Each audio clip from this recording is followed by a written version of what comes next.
Ndasa kuverenga kubva kubhuku yaMark chapter 14 kubva pavhesi ya 32 kunosvika pavhesi ya 45. Zvino vakasvika panzvimbo inonzi Getsemani. Akati kuvadzidzi vake, garai pano ini ndichindonyengetera. Akatora Petros naJakobho naJohani, akatanga kuvhunduka kwazvo nokudumbirwa. Akati kwavari, mweya wangu une shungu kwazvo kusvikira pakufa. Garai pano murinde. Akapfuura mberi zvishoma, akawira pasi. Akanyengetera kuti kana zvichibvira nguva ipfuure kwaari. Akati, Baba, zvose zvinobvira pamuri, bvisai mukombe uyu kwandiri, asi kuda kwangu ngakurege kuitwa, asi kuda kwenyu. Zvino akasvika akavawana vakavata. Akati kuna Petros, Simon, uvete here? Wakanga usingagone kurinda nguva imwe chete here?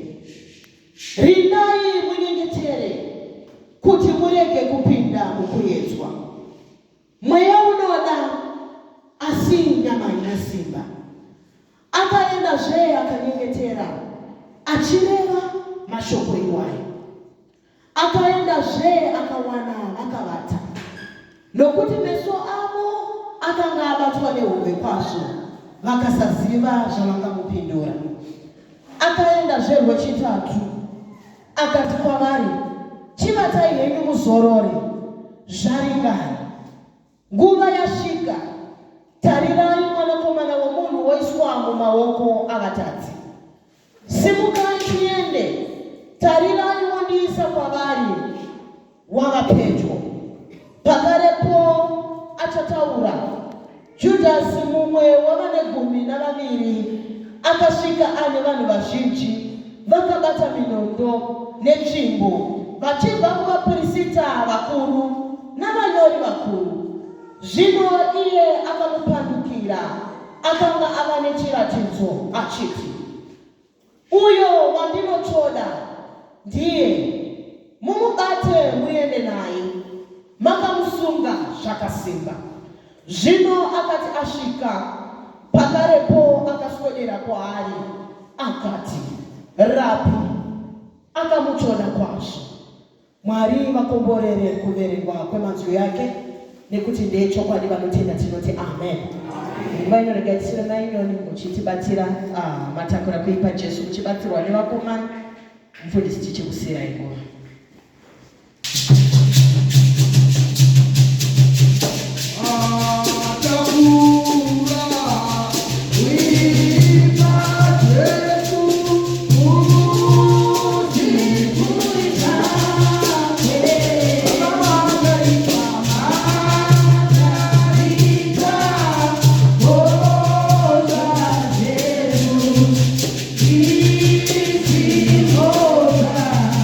Yeah.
tende Mwari nemukana wenyasha wandapiwa kushumira ivhangeri. Haleluya. Vakaona programu munoziva kuti ndatopedza kuparidza. According to the program, kunofanira kunge kwakuparidza baba maguma. Saka inini ndi munhu akadzidziswa kuti usatore time yemumwe. Kana yako yatorwa ndeyako yatorwa. Chirekedza kupinda mune nguva yemumwe. Ndo zvandakadzidziswa. Haleluya. Mata kurukura kuipa Jesu kusi kuipa amape makaipa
Parakanyorwa manga muripo, parinodudzirwa muripo, imi Mwari mokudzwa, mazita evanhu odzikiswa pasi. Amen. Sezvandataura madzangu, ndiri kumashure kwenguva, vanhu vaparidza nekunonoka kuuya kuchechi. Saka ndichati vanhu vadagara pasi. Vanhu vane zvavanoda. Ende vanoda kuti zviitike kunyangwe pasisiri kukodzera kuti zviitike. Ndosaka uchiona kuti munhu anofosa kuti zvaanoda iye zviitike. Even mukamupa chigaro muchechi anotraya kumonopolize kuti pfungwa dzake dzikwanise kuitika nekuti munhu. Even mukanyora time yekutanga chechi, iye anogadzira yake yekutanga chechi. Ndosaka achizopinda yake nekuti munhu.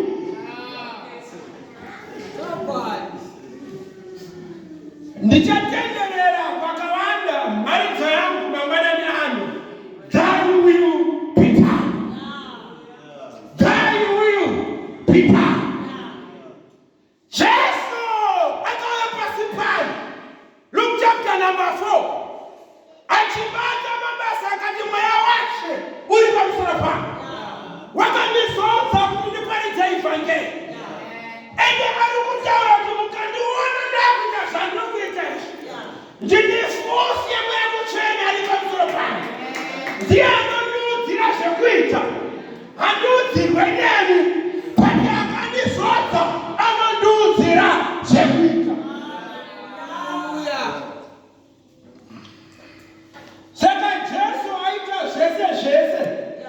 kushinda ministry ya prayer pasura hapa panonzi palati saba patagwa nesura ndo panotanga kumanifesta demoni revadzidzi demoni yekunyima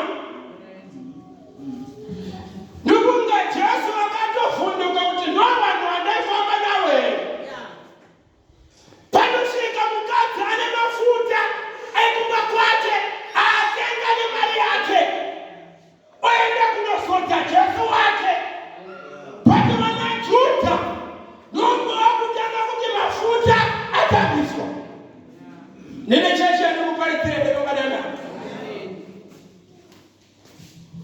ende muda kunzwisisa kuti mukadzi aita zvaaita nekuda kwerudo rwake kuna Jesu.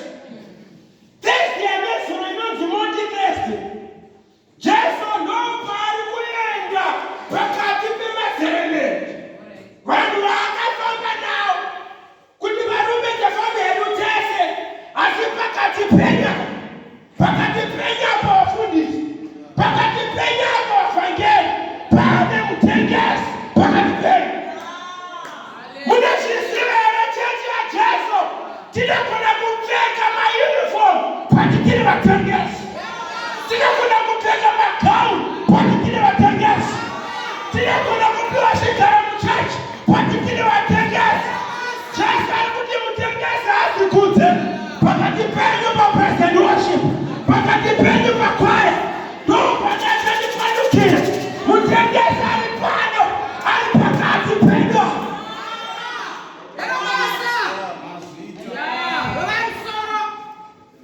Kujesu sei musina kutaura kuti mutengesi ari kuvafarisi ndovekuneta everyday, ndovekudzivisa everyday, ndoveda kukusunga everyday. Jesu ari kuti no varume tafamba tese asatisi tese ishe wangu kakule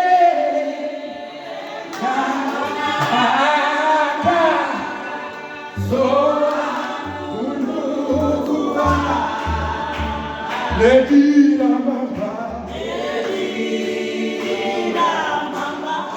kuata, ipopamu,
Jesu atengeswa.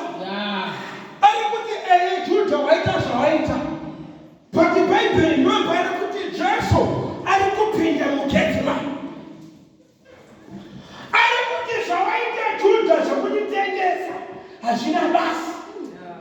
Asi rega ndiende munguva yekunamata kuna Mwari.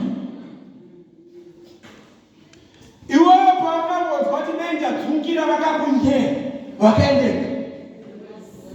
Hera basa ndeifunga kuti dai Jesu vanga ari inini ndaitombotsvaga kuti Judha ari handemba mairi 2-3 pamanga hai une shuwa yeJudha. Pani Jesu ari kuti wanditengesa Judha. Pani chandakuita ndakupinda muprayer. Hallelujah. Ndakupinda muprayer. Judha waita zvawaita. Judha waita zvawaita. Pani ndakuprayer. Quiet. Hera basa. Kujesu. Madini mamufokasa na Judha. Ari kuti no. Let me get in a time of prayer. Saka Jesu nogwari kupinda mugate rinonzi me. Ende vanotsanangura Bible vanotaura kuti kanga kasirike kutanga kuti Jesu apinde mugate. Hallelujah. But chasiyana apa ari kupinda akadumbirwa. Nekuda kwaJudha. Unozviziva here kuti iwewe uri prayer point yeumwe munhu. Hallelujah. Nekuda kwemuromo wako usingagona kunyarara. With your prayer point. Nekuda kwemuromo wako unotaura nekusina kuswera. Hallelujah. Ende ndiri kunakidzwa nezvikuitwa naJesu pano. The kind of prayer ndopasimudza musoro wemaridzo. Thy will be done. Jesu anakuti inini ndaenda kusvika pachangu. Uyangu ndekutereka ndinozisa Judha. Kuti une shuwa reJudha kunitengesa. Une shuwa reJudha andakafamba nani. Wakanga reJudha pandakafidza vanhu. Ukabata nemabhasiketi Judha. But Jesu arikuti thy will be done. Vanotsanangura vanoti this was a prayer of submission. Yaani kuti Jesu ndakauya panapa for a mission. And ndofunga Jesu pari kuita kuti thy will be done. Ariku nebanga satavapo. Kuti Mary haana kuplaya kuti ndivepo. Asi wemuchete kwakagangwa cabinet. Kurakira cabinet vangu vasipo. Cabinet rikatengei kunogara pana Mary. Saka ndofunga rekureflecta this from retrospect. Kuti nekuti mauriro andakaita akanga asiri ordinary. Asi kuda kwenyu Mwari ngakuitwe. Ndakuzoparidzira munhu ane mereji isinomira zvakanaka. Paunotarisa mereji yako kuti Mwari uchasvika rini. Pani ndiri kutsvaga mukadzi anopfugana ari mugetsima nekuva kwake. Oti thy will be done. Thy will be done. Thy will be done. Pavana vangu thy will be done. Pamurume vangu thy will be done. Tujaita zvaita kuda kwenyu ngakuitwe. Mari handina kuda kwenyu ngakuitwe. Ndiri kurwara zvangu kuda kwenyu ngakuitwe. Ero basa. Munamato waJesu uri kutiratidza zvinhu zvitatu. Chekutanga, his trust in God's plan. Kuti kuda kwenyu hakuve kwakandirasisa. Kuda kwenyu hakurasise mhuri yangu. Kuda kwenyu hakurasise chechi yangu. Thy will be done. Kuda kwenyu ngakuitwe. Kuda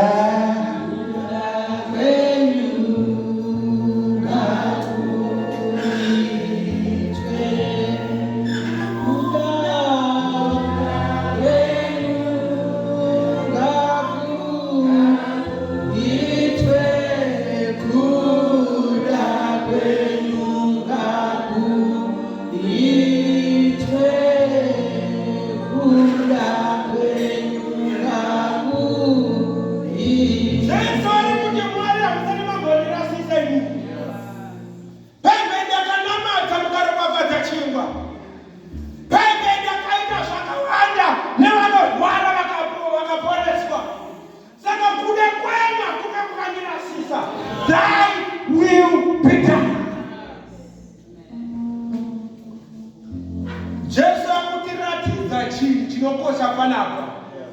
He is trusting God's character. Kuti Mwari kana vati ndakakuda, ndakatokuda. Mwimbo wati nene handikurashi. Ndakabva kuna Baba nepamusana pa. Thy will be done.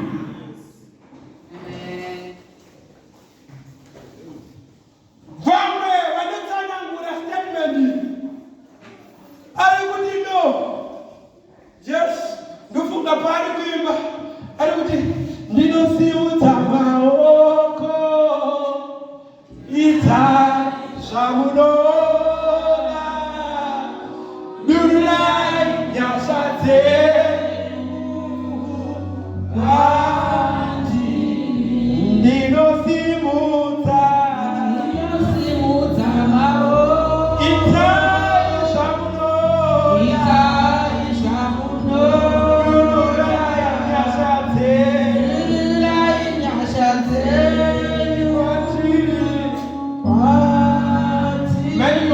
muchibata maiki muchibatira mufundisi kuparidza ndizvoka. Hallelujah. That will be done. Jesus is trusting God's plan. Number 2, it's a prayer of submission. Kuti pandasvika handichisina simba, pandasvika hapana chandinogona. Chiri kuita kuti zvirambe zvakakupuresa, uchiri kugona kudhila wega, uchiri kugona kudhingirisa. Pati pasvika Jesu apare kuti apa handichagona. Mumwe mwimwe woti ivaiwo simba rangu nekuti ndiri ndega handigoni. Thy will be done. Patakaita kuda kwevanhu anoti wakajoina mukanda nekuti reni rese rajoina mukanda. Patokambozvonera kuti paunenge wada kupiwa mari iwewe, vainingi vanofirwa, vamwe vovhariwa, vamwe vobvadzikwa basi nekuti akuya kwako. Nekuti wakapinda kujoina kwedzwani mukando, paunozopiwa kanenge kawanda, kambozvona kuti iwe paunopiwa ndopaunowana madambudziko muvanhu. Mumwe achiti ndiregerei asikana, gore rina mwedzi uno hazvina kumira mushe, babai vangu vanomuvhara. Mumwe achiti vamunodhoti vakashaikirwa nemuningina, mumwe akati ndakushayikirwa nabai. Iwe nekuti yakuya kwako wakaita kuda kwavanhu kwete kuda kwaMwari. Handikuzoti mamwe madhipi aunawo nekutenga masenda usati wakafota kuti ukwanise kumecha status yevanhu. Chingazoita munhu anoshanda kumemo usati ndaane mota. Apa manje uchingobva ukatenga kapota kacho fiwo pondo 50 kubva panapa kuenda kumimosa 17 days pazuva wakuda $12. Vamwe $5 kaienda nekudzoka so iwewe yako kakuda $12 zvino zvevanhu.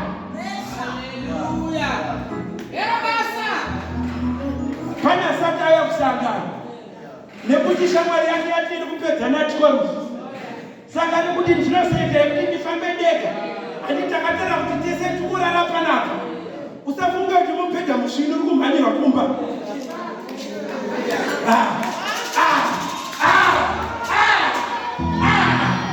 Takati kudesa tikurara pano, usafunga kuti mupedza mushini.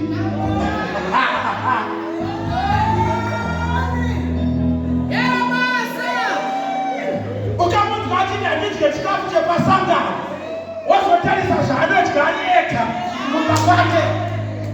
Oti handidye kabeji, ndiwe here wewe, ndiwe here wewe. Basa! Bega! Bega! Dhambi. Kuda kwamwari kwakaita sei?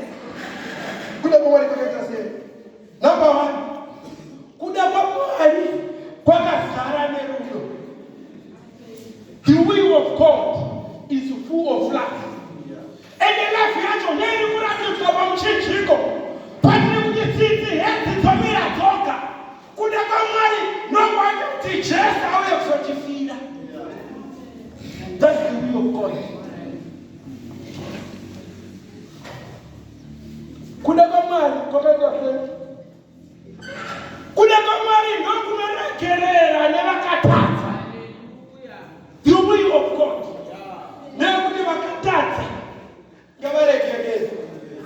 anonoziva kuti chigumbu chaunacho chinhu chakuitisa BP kutadza kuregerera chaiko. Wakarohwa 1994 nanhasi hausati waregerera bereke vakakutuka uri muroori. 1994 mwana akosvika 30 years chigumbu chakadai so. Endo ucharamba uchijusa mapiritsi acho wakutomaziva metformin chichi iwayo ese yesikipinda mamereko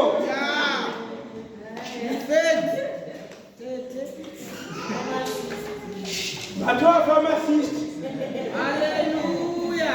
vakumaziva ese. Thy will be done. Number 2, this was a prayer of submission. Kutongosubmita kuti Mwari, imimi munogona ine handigoni, imimi munoziva ine handizivi. Dambudziko rako unoziva zvese. Izvozvizvi titori panapa hauzotoona kuti tine PSC chakungoshora chete. Watanga kushora kune zvakawanda. Tinogara machina akanetsa ane comfort. Unaiti inopere here. Chichi unoziva zvese. Wakatotanga kushora neflyer yokwanisa kusatobvunzwa. Kwanisa wasatobvunzwa. Uyo anobva kupi? Tinomuziva here. Takambomona kupi? Tatida nhingi iwe.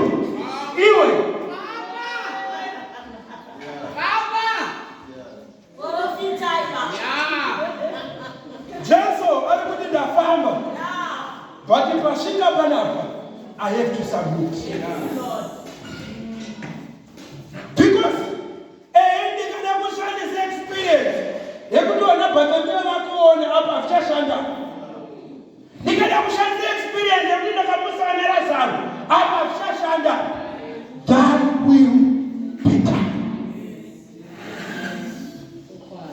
The last point. Semunhu ari kuhosta cluster coordinator. Ari kupedzisira. Chakupedzisira. Self-appointed cluster coordinator. Ombere coordinator maoko.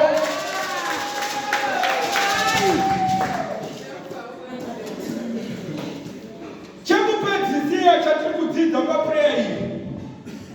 Jesu ari kudzidzisa vadzidzi vake kuti inini ndakuenda, but musazosara muchifunga kuti zvamunoda ndio zvinoitika. Pamwe pacho zvinoitika kuda kwaMwari. Muzita raBaba neMwanakomana uye amen. Iri sangano rafundwa iri. Zvino zvako unozvida, tendera kuti zvino zvaMwari zviitike. Thy will be done. Ndiri kumweya kuchirema kuda kwenyu ngakuitwe. Ndichiri kurota zvangu kuda kwenyu ngakuitwe. Vanhu vari kundiseka kuda kwenyu ngakuitwe. Vanhu vanondishora kuda kwenyu ngakuitwe. Thy will be done. Thy will be done. Thy will be done. Thy will be done. Ndiri kutuma hama dzangu mangwana nyani. Ndiri kuti Jesu gadzira gethsemane kubva kwako. Chimbosiya vadzidzi kumashure. Famba zvamu steps ahead. Wosvika paunonamata. Kuda kwenyu pana Rodha. Kuda kwenyu pana Lilian. Kuda kwenyu pamurume wangu. Thy will be done. Thy will be done. Thy will be done. Kuda kwevana kuendesa mberi. Kuda kwevana hapana kwakunoita. But thy will be done. Thy will be done. Patakupinda mukunamata. I'm inviting you this morning. Tendera umwari vaite zvamunoda. Mutendereke zvaanoda. Mutendereke zvamunoda. Mutendereke zvamunoda. Mutendereke zvamunoda. Mutendereke zvaanoda. Patikuitira mazuva akatendeka Jesu. Every day, every hour. He is so faithful. Thy will be done. Thy will be done. Thy will be done. Kuda kwamwari ngakuitwe. Kamereji yako kuda kwamwari ngakuitwe. Wangozama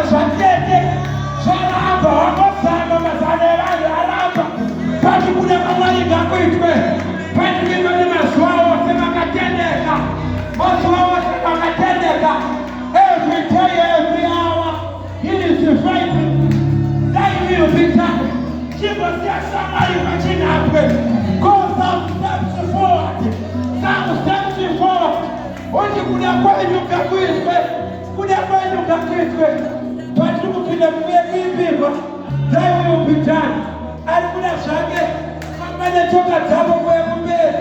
Kuda kwenyu kakwizwe. Kuda kwenyu kakwizwe. Kuda kwenyu kakwizwe. Masuba ose nakatendeka Jesu. Masuba ose nakatendeka Jesu.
stress zvido zvako kutedzera vamwe ndonorumba mapipi. Jesu asvika pekuti pano ndatarisana nemusharukwa, thy will be done, thy will be done. Tendera kuna pamwari kuitike pamereji yako, tendera kuna pamwari kuitike pakambani yako, tendera Mwari kukuda kwa Mwari kuitike kwa finances ako kuda kwa Mwari kwa kanaka amataka. You never give up.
Tinokutendai Baba wedu wekudenga nekuti muEaster yegore rino matirangarira.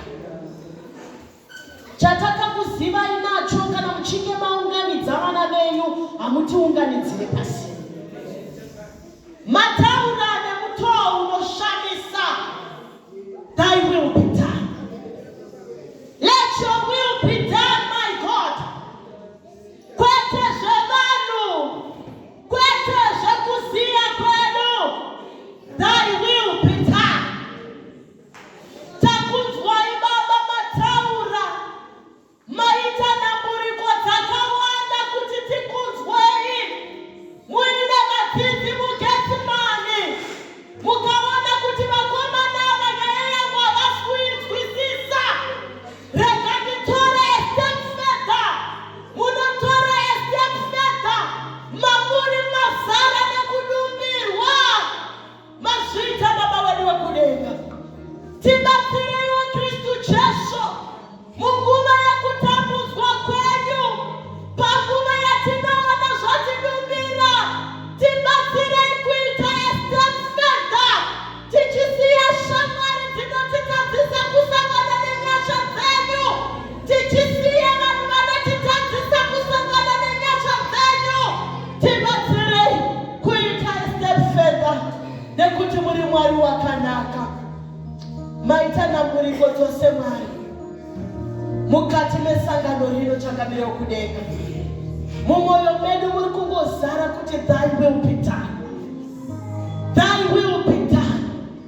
Takangoripa nevanhu Kristu Jesu, vanhu vakatirasisa, but mati sekuda kwenyu kwamunoda imimi ngazviitike izvozvo.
Matengeswa yanyu Kristu Jesu. Hamuna kuda kuzvitarisa kuti ndambotengeserwei. Zvafamba sei? Thy will be done. Kusare kuda kwangu, asi kuda kwenyu. Thy will be done. Matibatsira Baba wedu wekudenga kuti sevanhu venyama takada kuita hetu ontiritega. Matibatsira, thy will be done. Muzita na Jesu, hakuna chimwe chatakufamba nacho. Matiba wapone, thy will be done.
tiwira nekuti uri baba wedu wakanaka. Mwana wenyu ataura iri shoko pasi pechigaro panopozwa vamunoda, pasi pechigaro, pasi pechigaro, pasi pechigaro, muzita raJesu. Mweya usiri waMwari munzvimbo inotama nezita raJesu. Tinoisa moto, tinoisa moto, tinoisa moto, tinoisa moto netekresi ritaka, tinoisa moto nezita raJesu. Mazvita unoshamisa. Zvese zvatinazvo Mwari ndezvenyu. Ngariongwe zita renyu mangwanani ano. Ngarikudzwe zita renyu Jesu. Mangwanani ano tinoatiresa kune vauya vachirwara Baba. Hakuna anobuda kuno achirwara nezita raJesu. Sangano rino Kristu Jesu. Vana venyu ngavataure kuti tamuona Jesu. Vana venyu ngavataure kuti tamuona Jesu. Tamuona Jesu, tamuona Jesu.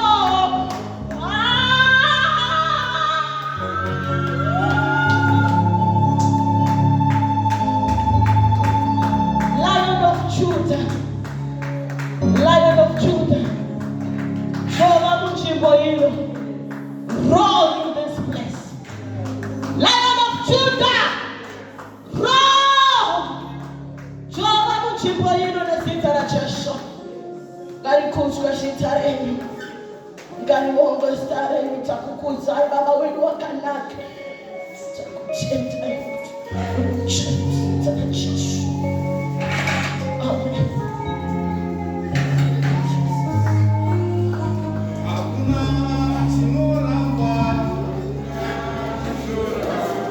Hakuna chinoramba nyengeterawo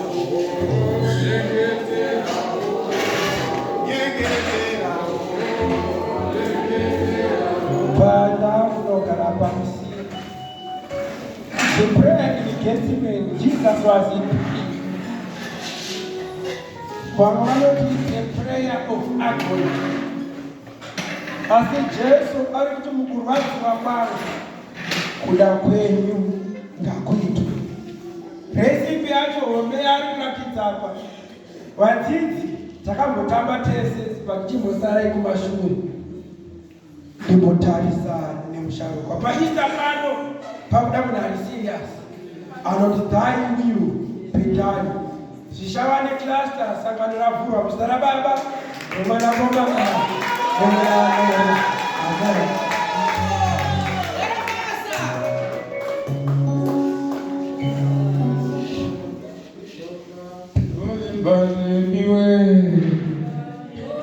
Mwari wekudenga ndolibane,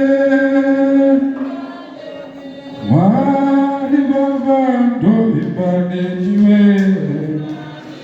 ipapo pandinenge ndiridenga. Mwari Baba ndolibane niwe, Mwari wekudenga ndolibane, Mwari wekudenga ndolibane niwe, ipapo pandinenge ndiridenga. Mwari Baba ndolibane niwe, Mwari wekudenga ndolibane, Mwari wekudenga ndolibane niwe, ipapo pandinenge ndiridenga. Ikarwara ndolibane niwe, ikarwara bongo ndolibane,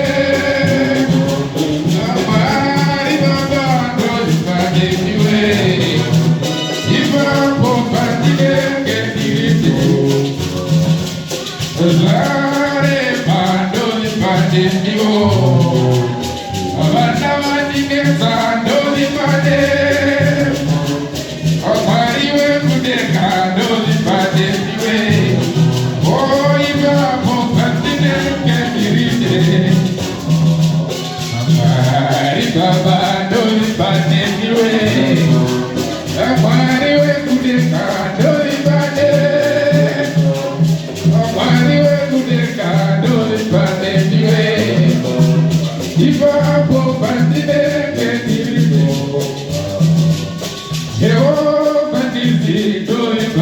niwe.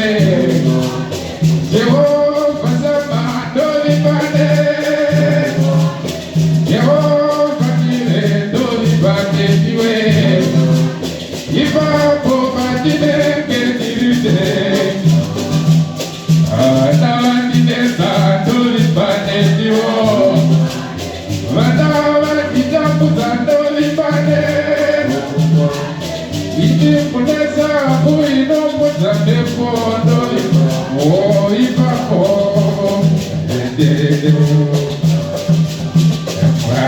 Iba ba dolibane niwe. Amariwe kudek dolibane. Amari baba dolibane niwe. Oh iba po. Amapuri yako dolibane niwe. Madamaku dolibane. Amari baba dolibane niwe. Oh iba po batilenge. Bakubamba dolibane niwe. Bakubamba kwangu dolibane. Amari baba dolibane niwe. Iba po batilenge dirite. Rakatirongera dolibane niwo. Rakatirongera mambo dolibane. Amari baba dolibane niwe. Oh iba po batilenge dirite.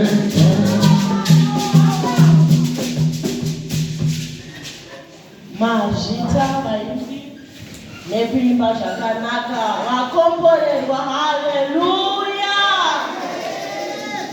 Asazashika naye vakomborerwa. Haleluya.